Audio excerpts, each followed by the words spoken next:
Hello, everybody, and welcome back to another episode of Conversations of Agile Change. This episode, I'm really excited about this conversation because I am bringing you Gerad Collingwood. Gerad, welcome to the episode. Thank you, Jen. It's wonderful to be here. Very excited about today.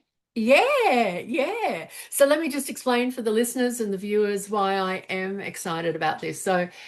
Gerard has been in our client alumni ecosystem for some time. He is one of those wonderful, curious human beings who, has done our Agile Change Manager Certificate, Brain Friendly Change, Change Leader, the basics. You've spent time in my masterclass on change comms, which is always incredibly validating, but it's also exciting to see how someone then starts piecing together what you teach and using in real life, which we've had the privilege of witnessing that with your teams and what you've done. And in the course of our interactions, we've had some really interesting conversations. And part of this is the fact that you have been studying outside of us, and I'll get you to talk a little bit about that. Um, but you've come up with some thinking about a space which was genuinely novel to me. So it was an area that I really hadn't considered much of before and how it applies. And I thought this would make for a really great recorded conversation. So I bring you here. So thank you for letting me do that. Um, Absolutely. Stuart, for the listeners, viewers, tell them a little bit about yourself. Who are you? What are you doing? What's all these different areas of interest for you? Oh, right. Yeah. So whenever I'm asked that question, it's always kind of like, where's my starting point sometimes for this story? Um, I guess for the purpose of today, I guess I've been doing, I've been a change practitioner for probably about 5 years in Australia now. And before that, was doing this kind of work in China with a bit more of a HR focus, coming from a teaching background, having kind of left Australia after undergrad to go to Japan, Singapore, then China, and plenty of other places as well. And ended up on the kind of change journey. COVID was probably the turning point because, I'm working in international education back then, and overnight. I'm in China, COVID happens, everywhere shuts down. You got to try and get these classes from face Yeah, to face to online, and we were operating across, like what, 8, 9 countries in East and Southeast Asia, and so yeah, having to kind of help all the teachers through that as they went on was what kind of really I think sent me in this direction of pursuing change full time. And so then when I moved back to Australia in 2022, uh, it's what I wanted to do. I was like, yeah. change is what I want. And so since then, I've been trying to uh, look at every opportunity I have to improve what I do so that I can improve the impact I can have on people's lives. Mm. Because work matters to people. It's the separation between work life and personal life. Uh, I mean, it's there. We probably struggle with it a bit these days. Mm. But what happens at work, it does affect your personal life. And so if I can Yeah. help people have a better work day, I can hopefully have them have a better day overall. And that's really motivating for me. Yeah, wonderful. So there's a couple of areas I also want to pick up on. You are in the process of starting your own consultancy, which is Change Rebounded. Is that Yep, correct? that's it. Beautiful. Change rebounded. Yeah, yeah, and we'll get into that very shortly, that concept of that name in particular. But you're also doing this really interesting study with Noida. Would you like to tell the listeners about Noida and what the work is you're doing, why you chose to go down that path? Yeah, sure. So sorry, it's actually NIODA. So it's the No, National Institute of Organisation Dynamics Australia. No worries. I think I called it NIODA the first time I saw it too. Um, just felt like the spelling was seemed better that way when I first saw it. But yes. um, yeah, so organization dynamics is a really, really interesting field. And so I'm doing the Master of Leadership and Management there at the moment. And organization dynamics is just, it's the first really different thing I've come across in quite a while. And it's all about how we as individuals, I guess, then socially construct groups, and those groups then, take on, kind of minds of their own, and if you think about it, how you yourself might act differently in certain groups and how certain groups do things differently, you can see how that starts to come to life through this social construction of our reality.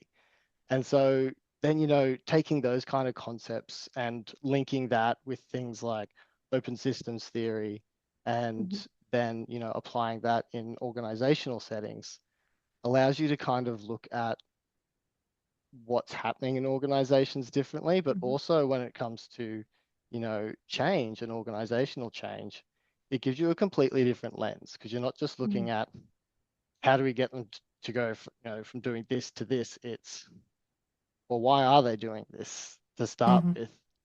Mhm. Is this the right thing that they need to be doing? And what actually needs to maybe change to get them to go from A to B? Um, Mhm. because if you're just focusing on how do we get them to B, and you're not Mhm. thinking about, well, why is A even happening in the first place? Mhm. That's when you start to run into all that trouble. And so through my studies there, it's just started to unearth so much new thinking for me. And I'm so Yeah. excited. I've still got a couple of years left there. And it is fascinating. I would definitely recommend anyone check it out if that Yeah. sounds interesting to them. It's awesome. We'll put the links in the show notes about it. And I think I would encourage people to be following you because sometimes there's a risk once you start speaking the language of social construction and open systems theory that, it's really quite academic and nebulous and abstract. Whereas I think what you do really well is you apply those concepts in real time. And so you often show evidence of that more academic concepts, but in practice, in a very pragmatic Yeah. way. And so that's really helpful. So I would encourage people to follow you for that reason alone. Um, that said, you have been doing a lot of thinking around why organizations get stuck. Hence, change rebounded, Yes. as I guess as a service offering. Tell me what you're seeing at the moment. Right. So the idea of organizations being stuck, I mean, it partly came from some of my studies and some of the papers I'd been reading that kind of talked about how groups got stuck. And then I just started, looking around me and noticing, like, this is weird. I'm seeing the same thing. And it's things like you're having the same conversation for the third or fourth time, with the same people. And you think to yourself, why on earth are we having this conversation again? I thought we'd solved it 3 conversations ago, and yet the same things are being reprosecuted again. Um, Other examples are, and there was a couple really good ones in uh, from a Four Corners episode a couple of weeks ago, actually, that I watched it, I thought this is gold. And so there was on a couple of mining company, or one mining company in particular, and how they had been delaying their green energy projects to address their climate change goals, and how all of these projects had initially got all of the kind of funding approvals, board approvals, all of that. So you would think then that everything's tickety boo and there shouldn't be any more problems. Um, but as each project came to go, um, from the Four Corners reporting anyway, it was they would get pushed back and be like, oh, not yet. We'll put it in with another one. And so the result is that um, it doesn't seem like much of them have really started when they're actually supposed to be underway already. And so that to me is an organization getting stuck. So it's not necessarily the entire organization is stuck, but something in it is stuck. So they haven't been able to start. Contrast that with another mining company that they put up there, where this company had started doing things and had actually started to, invest, make those steps they needed to actually get going in the right direction. So one was saying it's not there yet, so we can't do it. The other said it's coming and we're going to make sure we're doing the little things we need to help that actually happen. So that was, to me, I thought the best example I've seen of stuck versus unstuck. Um, and yeah, it just kind of brought home like it's everywhere. Um, and it comes in different ways. It could be a whole organization, or it could just be, a part of it, but it shows up in those kind of repetitive behaviors and the same thing. So we see it at projects all the time. It's like, oh, this project's, it's actually the third iteration of this project, right? And you're like, oh, okay. And you soon figure out, a couple months in, you're like, I can see why. It's really Yeah. hard. Yeah. Yeah. So yeah, Oh, it's good. that's It's good when you stuck. get, yeah, it's good when you get such clear compare and contrast examples Yeah. though, right? Oh, Um, absolutely. so we might link to that in the show notes as well. I'll find the link For to that sure. episode. So that's really cool. Um, so when you're talking about boundaries, what I'm thinking about is, I guess, the weaponization of therapy speak, right? Mm, So it feels like the term boundaries comes up a lot in daily conversations with someone's violating my boundaries, or I feel like my boundaries are being infringed on. mm. Um, and there's often, you see either a correct understanding of the term or you don't see a correct understanding of the term. But I'm kind of curious, what kind of boundaries are you talking about in context of organizations and change? What does it mean to you? Yeah. So I mean, boundaries is one of those topics that is really quite broad. And the reason I think it's quite broad is that, and I'm going to use a bit of a physics metaphor here. So I'm not sure if you're familiar with string theory. Um, there we go. Excellent. So I tend to think of boundaries very similar to strings in string theory. So they're lines, or they could be join them end to end to a circle, or you could stick them together into other shapes to create areas that have an inside and an outside, basically. And in the same way that strings build the physical world in physics under that theory, I see boundaries as building our perception of the world in that very similar kind of way.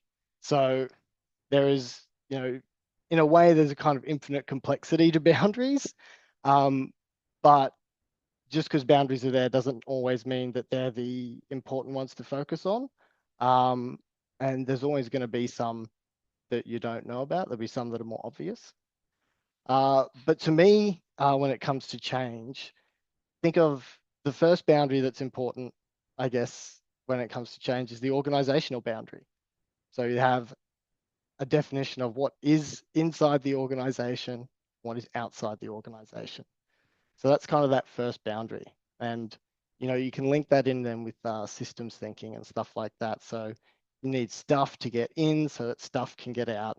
And that keeps what's on the inside of the boundary there alive, essentially. But you can break it down further then too. So then you have, divisions or teams, and those are the boundaries that are pretty visible and that we can always see. But then there's boundaries that you can't see. So they're the invisible ones inside organizations. And so those are things like the assumptions that we operate on. Because assumptions are just a boundary that we've created for ourselves, or perhaps, the organization has created for itself of what is okay. On the inside, we have okay things, and on the outside, we have not okay things. So that's why I like assumptions are so interesting because of that. So assumptions are also there, but also things like tasks. So what you're supposed to be doing. So I think of a task as, a set of boundaries. And I think um, Agile is a great example of like, well, set boundaries in this case, because you have things like, say, user stories. So they're actually really clear little sets of boundaries there of, who it's for and what it's supposed to do and why it does it. So that creates a nice little boundary And with that then, and the clarity that boundary creates, you can actually experiment inside to see how do you actually achieve that. And that's the beauty of the boundaries then, once you get to that point, is when you have the right boundaries in place, Mm. operating in the right way with each other, the kind of right settings, I guess you could say, then within those boundaries, you can feel safe and you can do things. So to, I guess, jump into the safety angle there and that feeling safe, we recently got a new fence around our home. And so when the fence is up, that's your boundary to your property. Mhm. It's the boundary. It's called exactly that. And the fence is really just that physical representation of the boundary. When we're getting refenced, of course, that fence comes down. Mm. It is incredible how different you feel when that boundary is suddenly not there anymore. You feel like exposed almost. You're like, oh God, people from the street can see all the way into the backyard, and you don't do the same things anymore. Yeah. So boundaries and their presence and how strong they are, or their qualities, I guess you could say, also then, influence our behavior because they Mm. influence the way we feel. And so if you get the right ones, it's great. If you get the wrong ones, not so great. Yeah. So now what's coming up for me is you're taking me back to my org psych teachings, Oh yeah. right? And so one of the concepts that was always very big in that time or in the courses that I taught was bounded rationality. Ooh. And the concept that I think the example we used to give, the example was when people were on the beach and the tsunami was coming in, they wouldn't run. And the Mm, reason why they wouldn't run was that they had a cognitive boundary of what was rational. Their brains couldn't make sense of what they were seeing coming through, which changed their wow. behavior, right? Mm, Um, and so that and I had always thought about that in context of change to say sometimes the change we want to introduce is limited by bounded rationality, that people can't imagine mm, it. They've never seen it before. They don't know how to behave in the presence of what is new coming forward to them. mm. How does that concept, I've just thrown a complete curveball at Oh you. no, I Um, love it. like that's, mm, Yeah. So mm, I'm gonna go with almost in a way. So the tsunami coming in, I guess, to me, you could almost see like the the front of the tsunami there as it comes in. So that in itself is a boundary. mm, And it's very much, if you, I guess, kind of looked at it and saw that, there would probably, I imagine, be a perception of on this side of the boundary, like I am okay, but on that side yeah, of the boundary, I'm not going to be okay. But also, it's not static, like it's yeah, moving to you quite fast. Um, and so, yeah, if you're, yeah, I could only imagine if a change had been presented like that, kind of mm. coming in, yeah, you're gonna probably want to Well, freeze. it, well, it's about what you can imagine to be true. And I think what I was Yeah. also hearing with what you were talking about before is this polarization of clarity and uncertainty. So Mm, boundaries operate in the space of clarity. They operate to give you more clarity. When you have clarity, you feel safe. You can, you know that you know your role, your user stories have make things clearer, right? mm. But outside that boundary is uncertainty. Oh And yeah. that's why we want the boundaries, right? And so that bounded Hmm. rationality is saying, I'm okay cognitively to the point where I understand what's happening. And Mm. uncertainty introduces, it extends my boundaries of rationality, basically, and I can't Yeah. operate. So, yeah. Yeah. No, that's cool. And I mean, also, it's kind of like when you're looking at that boundary and how quick it's approaching, Mm, there's this, you know, you could imagine that some people might have that sense of, I know, how fast I can run. There's a boundary to that, to the speed I could go to get Yep. away, to where the nearest place I might be able to be safe is. They're Yep. all too far, like within the A boundaries hundred of percent. myself that I know, there's nothing I can do If to you've go never past that. experienced it before, you think getting up 1 meter higher is Yeah. going to make you safe. Yeah. The reality is you need to be 10 meters higher, you know? Yeah. Oh, So anyway, yeah. I told you there was a high potential that we would nerd out together on Oh no, oh, this. I loved it. Uh, Yeah, that's great. I'm gonna have to read up on that concept a bit. But yeah, that kind of like, yeah, org psych stuff. uh, Yeah, like the organizational dynamics and stuff, they come yep. from very similar schools Yeah. Yeah. back Yeah. in the past. So that's So cool. So I think what that conversation though has teased out for me is I can see that I've jumped into boundaries are about control, and boundaries potentially could be about governance and, keeping things really tight and tidy. Whereas I think what you had said initially was there actually an opportunity for creativity, that the Mm, right type of boundaries can actually encourage innovation and creativity. Can you share more mm. on that? Yeah, absolutely. It's there is often, that run to, yeah, boundaries are all about control and governance and stuff. And yeah, those are boundaries. And they might be the right boundaries even in some cases. Uh, but it's just one type, really. And it's even those are about kind of making it safe to do things in a way. It's just that Mhm. the what you can do is very much prescribed. So those boundaries are much, much tighter.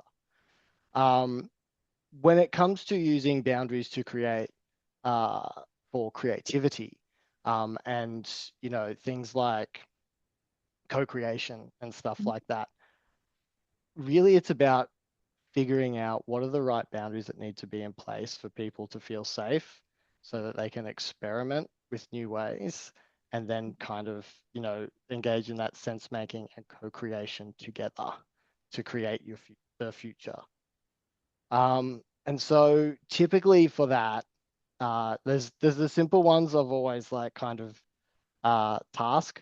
So making sure they've Mhm. got a very clear task to focus on, because that way you can, if you go off task, you can go, hold on, back to the task, makes people feel certain that this is what we're here to work on. Uh, Territory or place. So Yep. having somewhere where you do it. So like in a meeting room or in this meeting, for example, in this podcast. Um, you know, those are things that is that kind of territory one. Then there's also time. So having a clear time boundaries. So start and finish, super important. And from there, it's also, you need to have the boundaries to develop trust.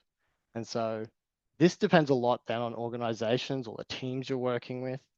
Um, and you have to figure those boundaries out. But let's just assume they're not too bad.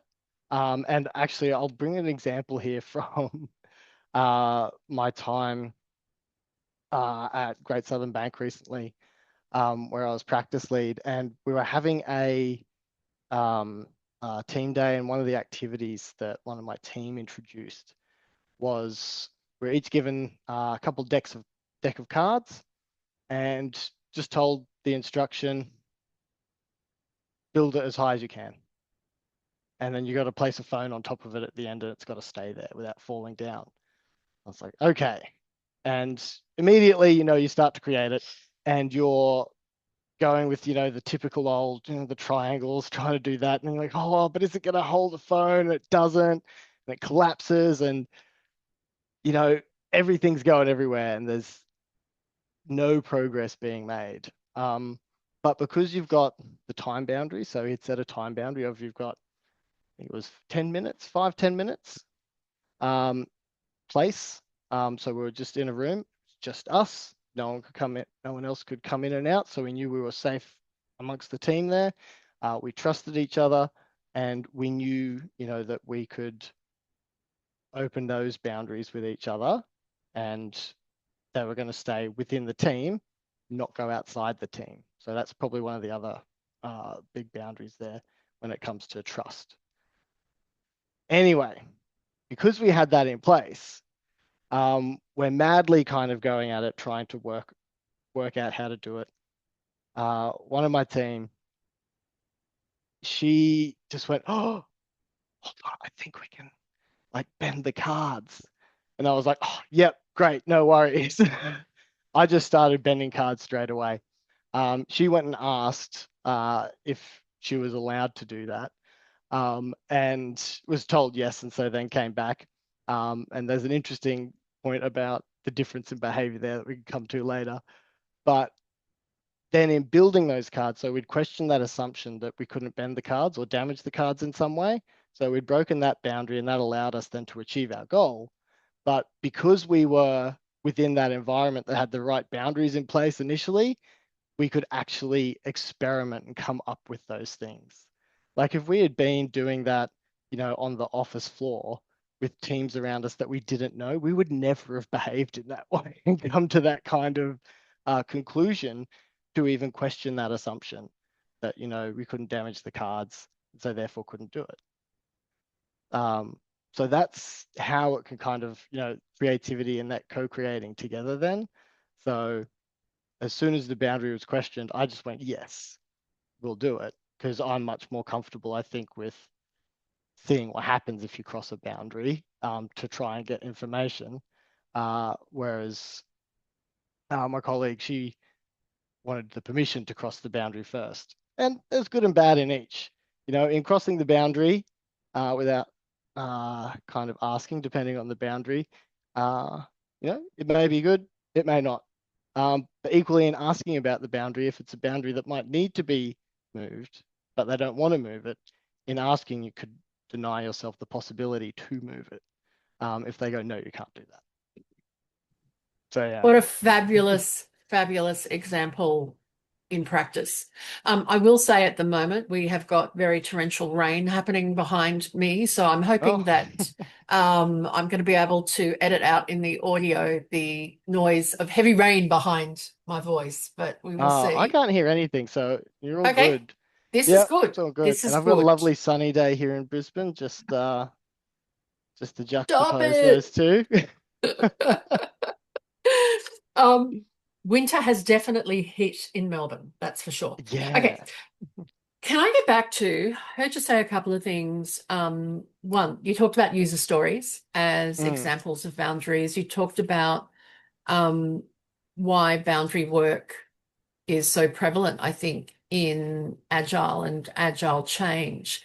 Can you unpack that a little bit more? Because I'm yeah. curious, because sometimes I think, we think of, well, one of the biggest criticisms of Agile is it doesn't have structure, and there's no project plan and, all that kind of carry on. But tell me Mm, more about how boundaries intersect with Agile change. yeah. So, I mean, the way I kind of look at agile and agile change is, it's just a constant series of opening and closing boundaries and redrawing them uh, as new information comes to light. So I mean, we put boundaries in place in agile change, and we say, here's where we're going to start, and then we see how that goes, and we go, okay, that's the feedback. Well, so this was right, but this was wrong, and this was wrong.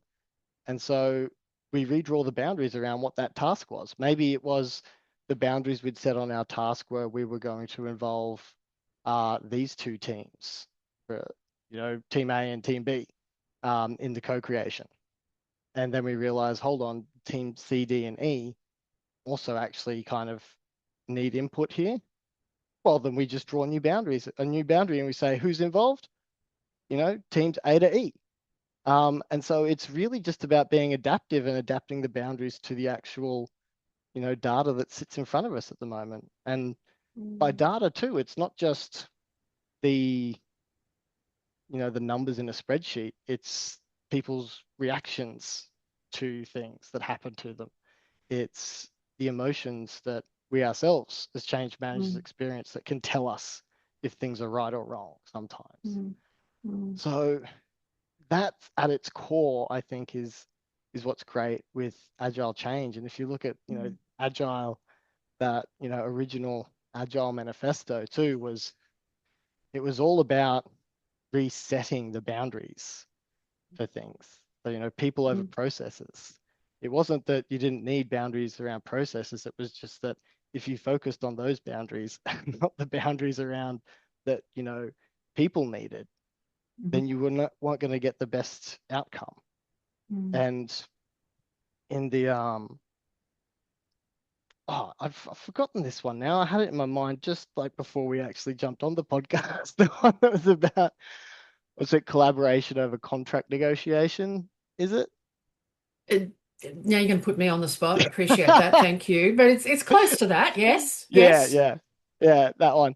And it's like, that's, just acknowledging that boundaries change, Yeah. Yeah. and they can't be set in stone. And the world we live in today, our boundaries are changing constantly. I mean, we have these things in our pockets, that Yeah. bring the entire world through from, out there into our personal boundary all day, every day. So, And for the listeners, hmm, Gerad is currently grabbing his smartphone. So yes. I show that's it again like the listeners are going to hear that. showing it to the listeners. It's okay. It's on YouTube as well. So, it makes sense.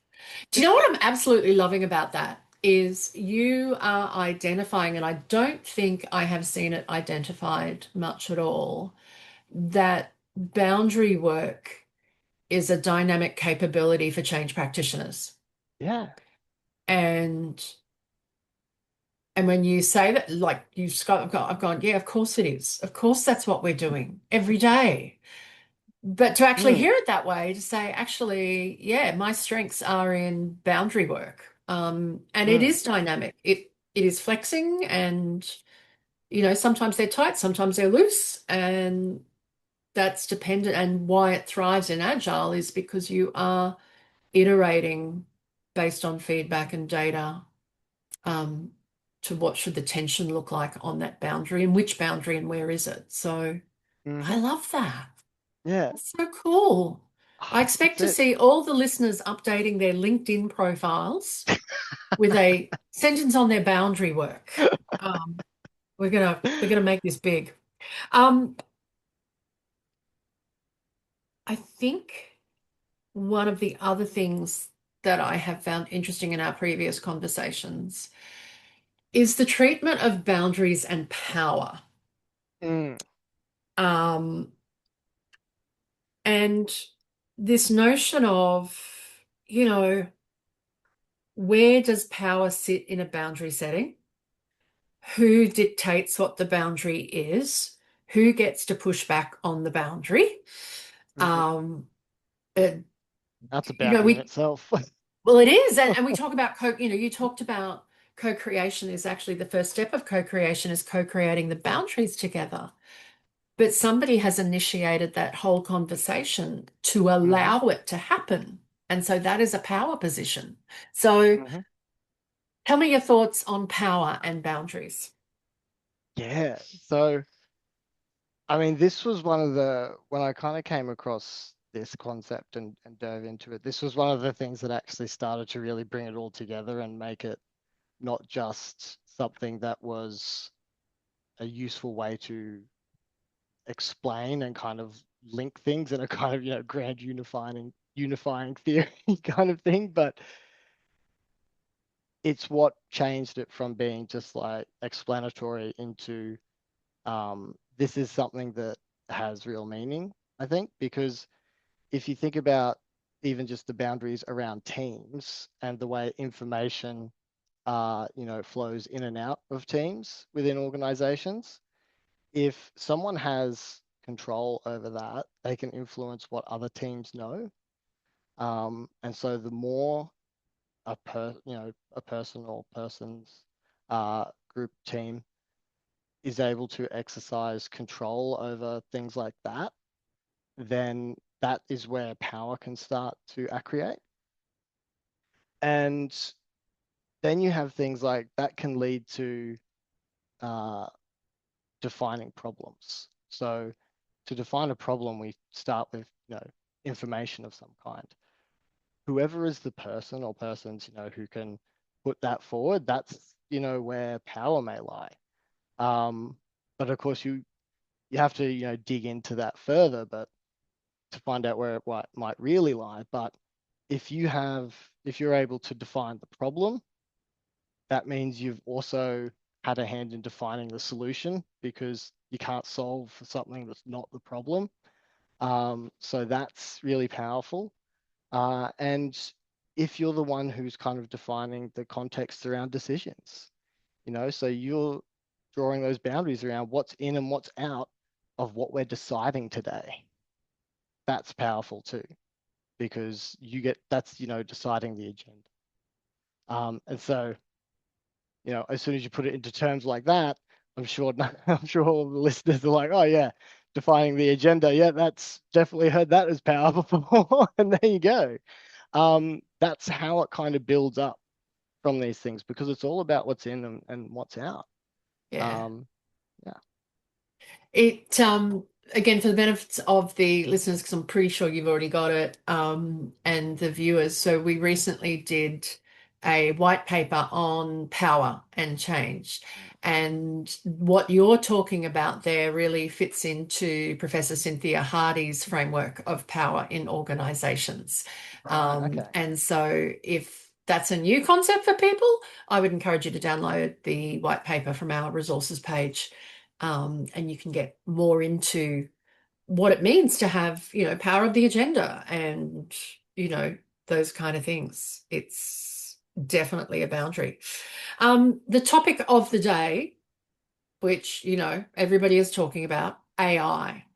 Mm. What is what is the intersection or the implications of AI and boundary work?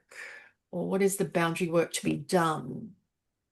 Oh, there's so many ways to kind of come at this one.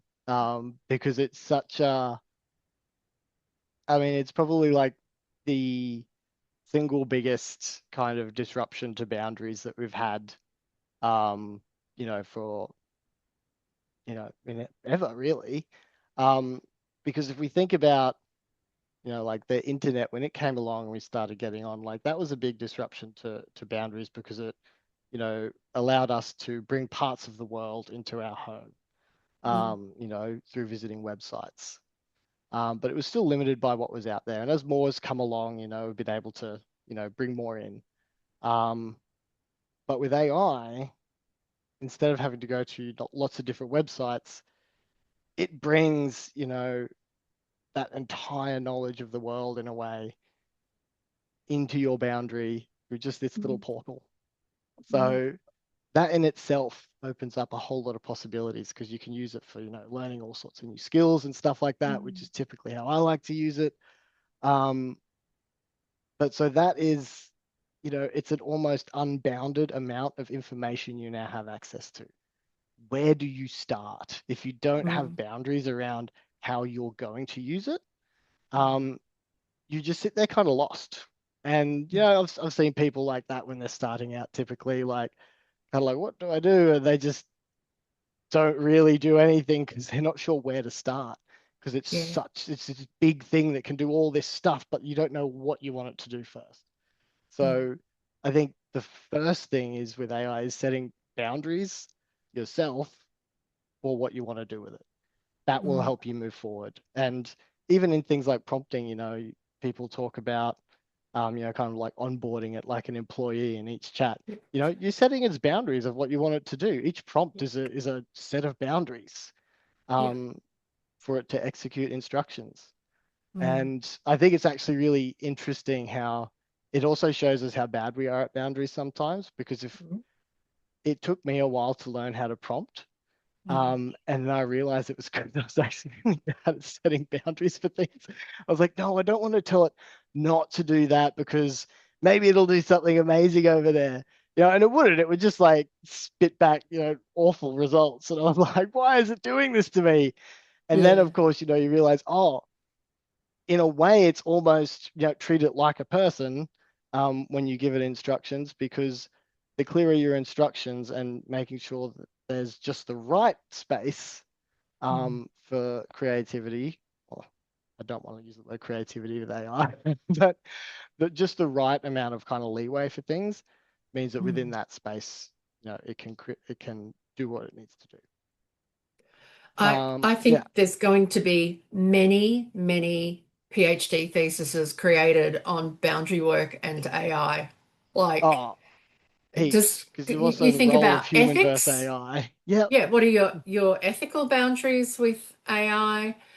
You think about as a content creator, you used to have the illusion of boundaries that Mm, people couldn't access. It would take people a lot of effort to copy what you were doing, right?